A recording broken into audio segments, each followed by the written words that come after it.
Bismillahirrahmanirrahim. Kembali di channel Robi Delpis. Kali ini saya ingin membahas tentang tagar ya yang sedang cukup trending usai pertandingan tadi malam timnas Indonesia yang kalah oleh timnas Cina dengan skor 2-1, di mana di media sosial X ya, Twitter pada saat dulu itu cukup trending STY out ya.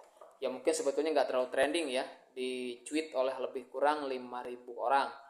Nah, entah ini akan membesar atau tidak, tetapi yang ingin saya bahas adalah ini tentang supporter ya. Kebiasaan supporter kita itu, kita sebagai supporter itu bersikapnya kurang dewasa. Padahal di dalam satu pertandingan selalu ada 3 hal yang bisa kita peroleh: menang, seri, ataupun kalah.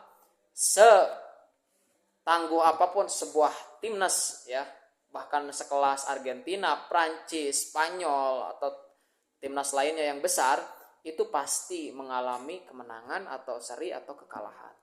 Jadi dinamika seperti itu pasti kita alami ya di dalam satu pertandingan.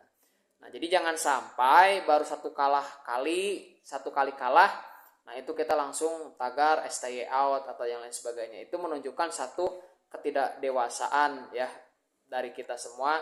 Padahal yang namanya pertandingan tadi selalu mendapatkan 3 hasil, tidak selalu menang, tidak selalu kalah, ataupun tidak selalu seri. Oke, tetapi kalau kita memberikan saran, kritik ya silahkan, itu bagus ya untuk perkembangan sepak bola kita. Nah, jadi stay out ini menurut saya kurang pas ya. Dan ini berlaku buat semua pelatih juga. Kalau 1-2 pertandingan mengalami kekalahan, kemudian langsung muncul tagar seperti ini kan menjadi iklim yang sangat menyeramkan.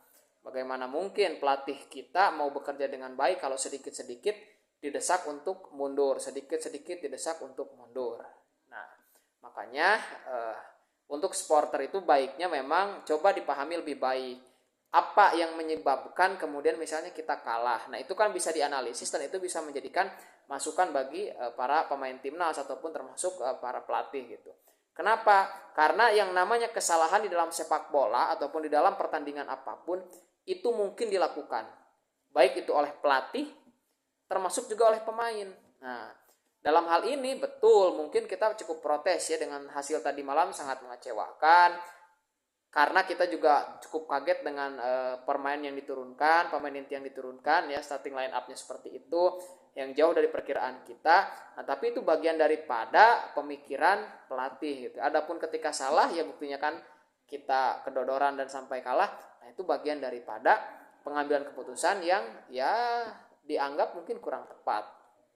Tapi kan selama ini kita tahu bagaimana STY juga mampu selalu memberikan pertandingan dan memberikan hasil kemenangan.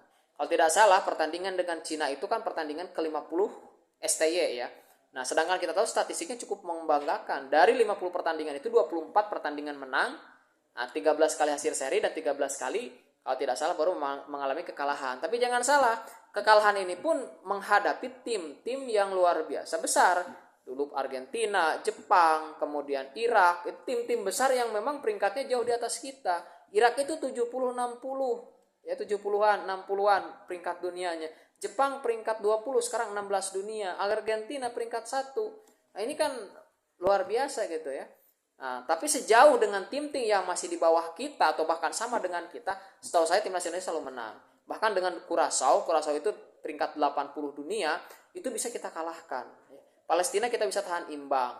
Nah, kemudian dengan Libya dulu pernah kalah, betul ya, tapi Libya juga pada saat itu peringkatnya lebih baik, 120-an. Kita pada saat itu masih 134 ya, 139 kalau tidak salah. Nah, jadi ya menurut saya statistiknya masih bagus gitu ya. Kenapa? Karena semakin atas, nah, tingkat persaingan akan semakin tinggi. Jadi lawan-lawan yang dihadapi akan semakin berat.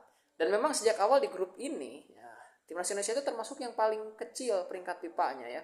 Karena kita tahu di sana Jepang ya peringkat 16, Iran di grup sebelah itu kan peringkat ke-20. Nah, di sini ada Australia. Australia itu kan peringkat 26 dunia. Kemudian ada Arab Saudi ya, peringkat tadi 60-70-an.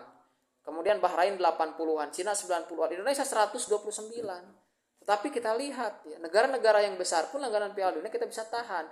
Ya adapun sekarang ketika misalnya kalah melawan Cina yang memang seharusnya menang karena dianggap lebih mudah, itu bagian daripada proses yang harus dijalani. Jadi kita harus sebagai supporter itu harus berupaya supaya tidak mudah langsung sedikit-sedikit out, sedikit-sedikit out. Nah, kita perlu membangun iklim sepak bola yang baik seperti itu ya. Jadi mudah-mudahan ini bisa jadi masukan juga buat kita semua. Saya pun sama ya, greget, kecewa juga dengan hasilnya, tapi ya kita dukung STY di pertandingan selanjutnya. Apalagi akan menghadapi tim besar lagi ya, Arab Saudi dan juga Jepang. Nah, ini kan pertandingan yang luar biasa. Bukan berat saja ya, tapi maha berat gitu kan. Arab Saudi langganan Piala Dunia, Jepang apalagi. Jadi mudah-mudahan kita bisa memetik poin ya, apakah seri atau mungkin menang. Oke, seperti itu. Jadi jangan lupa untuk tetap mendukung. Nah, ketika kalah pun tetap kita dukung ya. Kita berikan semangat kepada pemain dan tim ofisial. Oke, itu saja dari saya. Terima kasih.